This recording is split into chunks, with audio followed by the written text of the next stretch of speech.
তিনি পরিচয় করে দিতে গিয়ে যখন তারেক রহমানের সামনে গেলেন, তিনি পরিচয় দিলেন, হি ইজ মাই সান, সে আমার ছেলে। উত্তরে চীনের প্রধানমন্ত্রী বললেন, তার হাতটা তারেক রহমান হাতটা শক্ত করে ধরে বললেন, carry the flag of your father and mother. তুমি উঠছে তুলে ধরো। আল্লাহর কি বিধান দেখেন, আল্লাহর কি ইচ্ছা দেখেন। আজকে আবার সেই তারই হাতে এই পতাকা চলে এসেছে। বন্ধু, আজকে দিন এই কথাটা বারবার মনে পড়ছে। আমাদের নেতা যখন ফিরে আসেন দেশে, লক্ষ কোটি মানুষ তাকে সম্বর্ধনা জানিয়েছে। সেদিন এয়ারপোর্ট থেকে ওই 300 ফুট মাত্র আধা ঘন্টা রাস্তা, এই আসতে প্রায় 4 ঘন্টা লেগেছে, তাই না? যখন তিনি স্টেজে দাঁড়ালেন, দাঁড়িয়ে যখন কথা শুরু করলেন, প্রথম কথাটাই তিনি বললেন কি, আই হ্যাভ এ প্ল্যান, আমার একটা পরিকল্পনা আছে। অর্থাৎ তিনি এই দেশের মানুষের জন্য কাজ করতে চান, তাদের আর্থিক অবস্থার পরিবর্তন করতে চান, গণতন্ত্রকে প্রাতিষ্ঠানিক রূপ দিতে চান। তিনি এই দেশের শান্তি সৌহার্দ্যের একটা সংস্কৃতি তৈরি করতে চান। বন্ধুগণ, এখানেই পার্থক্য। একদল আছে যারা সারাক্ষণ শুধু মারা পিটা, একে খুন করবে, ওকে মারবে, ওকে ধরবে, এটা করবে বলে ধমকাচ্ছে।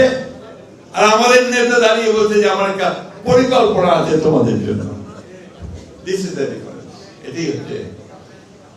আপনাদের নিশ্চয়ই মনে আছে এই কথাটা সেদিন আমাদের নেত্রী শোক সভাতে, নাগরিক শোক সভাতে, রাজনীতি করেন না এমন অনেকেই বলেছেন যে যখন 5ই আগস্ট হাসিনা পালিয়ে গেল, তখন সমগ্র জাতি তো মুক্তি পেল। সবাই ভাবলো এবার একটা বড় রক্তাক্ত কান্না হবে। যারা এই 15 বছর ধরে হত্যা, নির্যাতন, নিপীড়ন করেছে, এইবার মানুষ তাদের উপরে ঝাঁপিয়ে পড়বে, একটা রক্তপাত হবে। আমাদের নেত্রী তখন এভারকেয়ার হসপিটালের রোগ শয্যায়, আমরা গিয়ে তাকে বললাম, নেত্রী আপনার একটা বাণী দরকার মানুষকে ঠান্ডা রাখার জন্য। ওই অবস্থায় তিনি 4-5টা লাইন বলেছিলেন। তার মধ্যে প্রথমেই বলেছিলেন, প্রতিহিংসা নয়, প্রতিশোধ নয়, ভালোবাসার মধ্য দিয়ে আসুন আমরা নতুন করে বাংলাদেশ তৈরি করি। এটাই পার্থক্য বিএনপির সঙ্গে অন্যান্য দলগুলোর, এটাই পার্থক্য বিএনপির নেতাদের সঙ্গে অন্যান্য নেতাদের। বন্ধুগণ, জিয়াউর রহমানের কৃতিত্ব তার গুণ অল্প কথায় বলে শেষ করা যাবে না। বহু বই লেখা হয়েছে, তার বই নিয়ে রিসার্চ, তার কাজ নিয়ে রিসার্চ হয়েছে অনেক। তিনি একটা তলাবিহীন ঝুড়িকে একটা সম্ভাবনাময় রাষ্ট্রে পরিণত করেছিলেন, একটা পোটেনশিয়াল একটা অবস্থায় তৈরি করেছিলেন।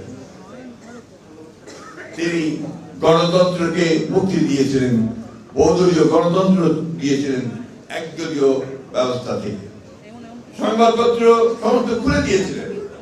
আজকে এত আপনার এই যে সমস্ত ক্যামেরা ছিল না, মাত্র 4টা, এবং সেটা নিয়ন্ত্রিত, কথা কেউ বলতে পারত না।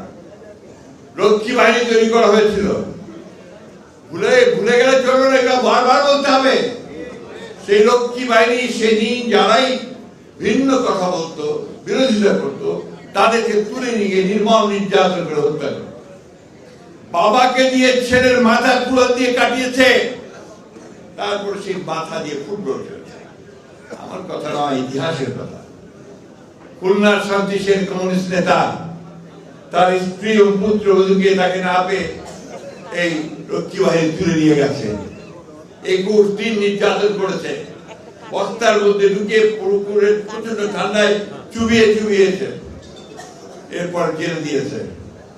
আমাদের ব্যারিস্টার মঞ্জুর আহমেদ যখন হেভিয়াস কর্পাস করলেন, কেস করলেন, তখন দেবেশ ভট্টাচার্য, আমাদের দেবপ্রিয় ভট্টাচার্যের বাবা তখন জাস্টিস, তিনি নির্দেশ দিলেন যে ওই 2 জনকে আমার সামনে হাজির করা হোক। হাজির করে তিনি তার প্রাইভেট চেম্বারে গিয়ে দেখলেন যে সমস্ত শরীর ক্ষত বিক্ষত। ওইখানেই তিনি নির্দেশ দিলেন তাদেরকে মুক্তি দাও।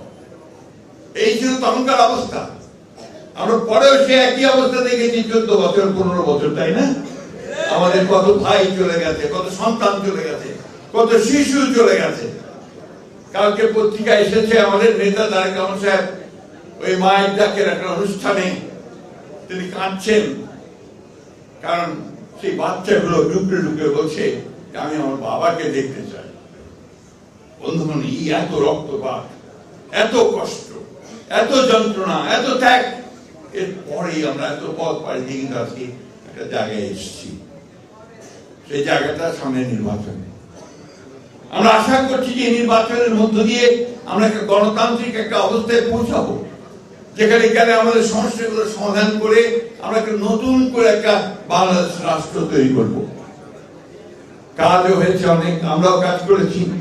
আমরা যখন আন্দোলন করছিলাম তখনই আমরা এই রাষ্ট্র সংস্কারের রূপরেখা দিয়েছিলাম। প্রথমে ম্যাডাম দিয়েছিলেন 2016 সালে ভিশন 2030। এরপরে আমাদের নেতা অন্যান্য দলগুলোর সঙ্গে আলাপ করে 31 দফা দিয়েছেন, তাই না? ভুলে গেছেন নাকি আপনারা? 31 দফা কি ছিল, কি আছে? আজকে যে সংস্কারের কথা বারবার বলা হচ্ছে, পত্র পত্রিকা রেডিও টেলিভিশন খুব প্রচার হচ্ছে, প্রধান উপদেষ্টা থেকে সমস্ত উপদেষ্টারা নেমে গেছেন প্রচারণায়। ভালো কথা, এটা আমরা বলেছি 22 সালে। 22 সালেই আমরা এই সংস্কারের কথা বলেছি। আমরা যা যা বলেছি সবগুলো আজকে এখানে আছে। সুতরাং এই সংস্কার কি আবার আমাদেরকে প্রশ্ন করে অনেকে, আপনার কি সংস্কার পক্ষে না বিপক্ষে? ওটা তো আমারই সন্তান, আমি তো তার জন্য প্রাণ দিতে পারি। এই যে জিনিসগুলো সবসময় আমরা বিভ্রান্ত করার চেষ্টা করা হয়। আমাকে কেউ জিজ্ঞেস করে বলারে আমি সোজাসুজি মোদির মাই চাই। সুতরাং সংস্কার যেটুকু হয়েছে, যেখানে একমত হয়েছি সমস্ত রাজনৈতিক দলগুলো, অবশ্যই সেটা আমাদের হ্যাঁ আছে, না নাই। কিন্তু তোমরা কারসাজি করেছে, তোমরা কিছুটা বেইমানি করেছে। আমার বলতে কোনো দ্বিধা নেই, যেগুলো আমরা একমত হই নাই সেগুলো ঢুকিয়ে দিয়েছ। তারপরে আমরা কিন্তু মেনে নিয়েছি যে ঠিক আছে, দেশের বৃহত্তর স্বার্থে, জনগণের বৃহত্তর স্বার্থে আমাদের কাছে যেটা গ্রহণযোগ্য হয় সেটাও আমরা মেনে নিয়েছি। ঠিক আছে, পরে পার্লামেন্টে কি দেখা যাবে। আমি যে কথা বলতে চাই, আজকে একটা অর্কেস্ট্রেট একটা প্রচারণা, পরিকল্পিতভাবে একটা প্রচারণা হচ্ছে বিএনপির বিরুদ্ধে। কারণ বিএনপিটা আমাদের সবচেয়ে বড় শত্রু। কারণ নির্বাচন হলে বিএনপি ল্যান্ডস্লাইড ভিক্টরি পাবে, পাবে কিনা? কি আসতে কেন জোর নাই গলায়? এই ল্যান্ডস্লাইড ভিক্টরি বিএনপি পাবে, সেই কারণে এই শুরু হয়েছে। আর সবচেয়ে বেশি দুষ্টামিগুলো কারা করছে? যারা অতীতে বাংলাদেশকে স্বীকার করে না, যারা বাংলাদেশের স্বাধীনতাতে বিশ্বাসী করে না, এবং ওই সময় যে আব্বাস ভাই বললেন যে কত মানুষ মেরেছে, আমাদের মা বোনদের কতজনের সম্ভ্রমহানি করেছে, কতজনকে পাকিস্তান হানাদার বাহিনীর হাতে আমাদের মা বোনদের তুলে দিয়েছে, সেই হিসাব আমরা ভুলি নাই। তারপরেও আমরা মনে করি যে রাজনীতি করছেন, রাজনীতি করেন সিধা রাস্তায় করেন, ধর্মকে ব্যবহার করে মানুষকে বিভ্রান্ত করে ভুল বুঝিয়ে দাঁড়িয়ে পাল্লায় ভোট দিলে নাকি বেঁচতে যেতে হবে। চিন্তা করেন, তাহলে আর আমার নামাজ পড়া, আল্লাহর কাছে কমপ্লিট সারেন্ডার করা, ইমান আনা, এগুলো দরকার নাই নাকি? আমাদের এখানে অনেকে আছেন, তারা ভালো বলতে পারবে। বন্ধুগণ, এরা হচ্ছে এই মুনাফিকি করে, এই মানুষকে ভুল বোঝায়, ভ্রান্তি বোঝায়, দিয়ে তারা এই সমস্ত করে বরাবর। আজকে না, পাকিস্তান আন্দোলন যখন হয়, ভারতবর্ষ যখন স্বাধীন হচ্ছে, যখন জিন্নারা লড়াই করছে মুসলমানদের আবাসস্থল পাকিস্তানের জন্য, তখন তাদের নেতা মৌলানা মওদুদি পাকিস্তান আন্দোলনে করেননি, বিরোধিতা করেছেন। আমি কথাগুলো বলতে না, আজকে বলতে বাধ্য হচ্ছি, কারণ তারা এই কথাগুলো আজকে ভিন্নভাবে বিএনপিকে মিথ্যা প্রচার করে।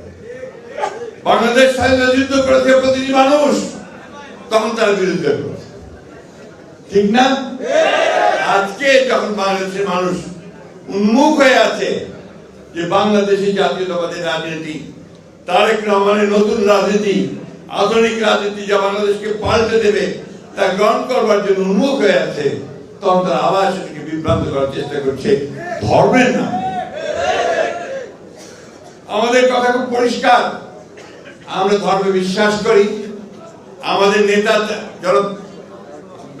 প্রেসিডেন্ট জিয়া রহমান সাহেব, তিনি প্রথম কোরআন শরীফে কথা বলেছেন সংবিধান, তিনি প্রথম সংবিধানের মধ্যে বিসমিল্লাহির রহমানির রহিম দিয়েছেন, তিনি প্রথম আল্লাহর উপর অবিচল আস্থা বিশ্বাসের কথা বলেছেন, ঠিক না? আমরা সব সময় সেইভাবে এই দেশে কাজ করেছি।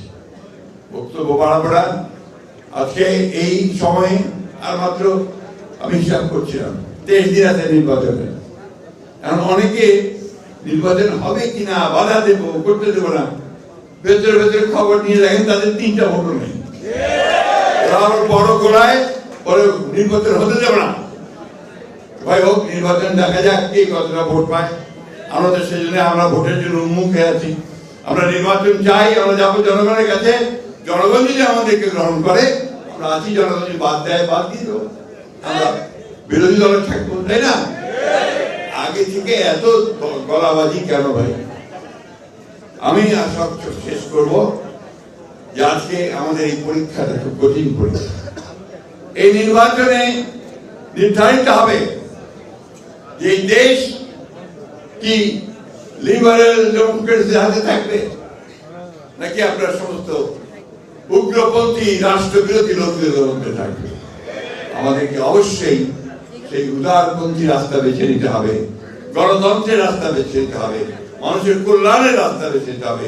সেই কারণেই আমাদের 31 দফা, আমাদের চেয়ারম্যান সাহেবের যে 8 দফা দিয়েছেন, আবার নতুন করে ফ্যামিলি কার্ড, ফার্মার্স কার্ড, এই বিষয়গুলো জনগণের মধ্যে ছড়িয়ে দিয়ে জনগণকে সঙ্গে নিয়ে আমাদেরকে নির্বাচনে ধানের শীষকে জয়যুক্ত করতে হবে। ধানের শীষকে যদি আমরা জয়যুক্ত করি, তার ওই শহীদ প্রেসিডেন্ট জিয়া রহমানের প্রতি আমাদের শ্রদ্ধা জানানো হবে, আমাদের মাতা খালেদা জিয়ার প্রতি আমাদের শ্রদ্ধা জানানো হবে। ধন্যবাদ সবাইকে। আসসালামু আলাইকুম।